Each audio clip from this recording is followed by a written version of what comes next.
আসসালামু আলাইকুম।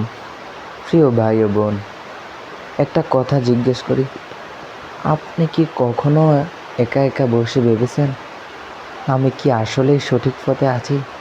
আমার জীবনটা কোথায় যাচ্ছে? আমিও ভেবেছি। আজ আমি আমার নিজের কিছু অনুভূতির কথা বলবো, হয়তো আপনার সাথেও মিলে যাবে। আমি বুঝেছি, হেদায়েত কোনো অলৌকিক ঘটনা না, এটা ধীরে ধীরে আসে যখন আপনি আল্লাহকে ডাকেন মন থেকে।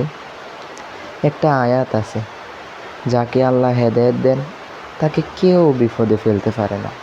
এই আয়াতটা আমাকে নাড়া দিয়েছে।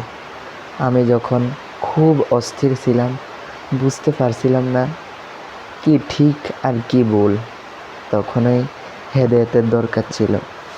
আমি আল্লাহর কাছে শুধু এতটুকুই বলেছিলাম, হে আল্লাহ, আমাকে দেখিয়ে দিন কোনটা ঠিক। বিশ্বাস করেন, ভিতরটা আস্তে আস্তে পরিষ্কার হতে শুরু করলো। হেদায়েতের পথটা অনেক আলোর মতো, একটু একটু করে ভিতরে ঢুকে। আমি শুরু করেছিলাম ছোট্ট করে, প্রতিদিন 5 মিনিট কোরআনের বাংলা অনুবাদ পড়া, এরপর নামাজে মন বসানোর চেষ্টা। আবার একটা সময় ছিল যখন মনে হতো নামাজ একটা চাপ।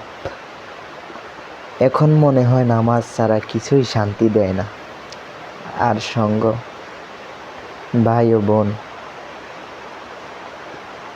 মানুষ যেমন বন্ধু বানায় তেমনই হয়ে যায়। আমি আগে মজার বন্ধুদের সাথে ছিলাম, এখন একটু একটু করে বদলে ফেলেছি। যারা আল্লাহর কথা বলে, যারা আখিরাতের কথা মনে করিয়ে দেয়, এমন মানুষের সঙ্গই এখন থাকতে মন চায়। অনেকেই ভাবে হেদায়েত পাওয়া মানে এক রাতেই বদলে যাওয়া। না ভাই, ধৈর্য লাগে। আপনি যতবার গুনাহ থেকে ফিরে আসবেন, আল্লাহ ততবার আপনাকে গ্রহণ করবেন। আল্লাহ তো বলেন, তোমরা আমার রহমত থেকে নিরাশ হইও না।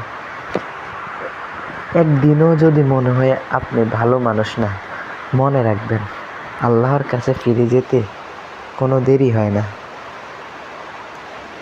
শুধু বলুন, হে আল্লাহ,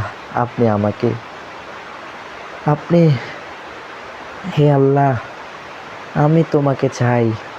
এটাই আমার শুরু। আমি এখনো ওই পথের শুরুতেই আছি। প্রতিদিন শিখছি, প্রতিদিন নিজেকে বদলানোর চেষ্টা করছি।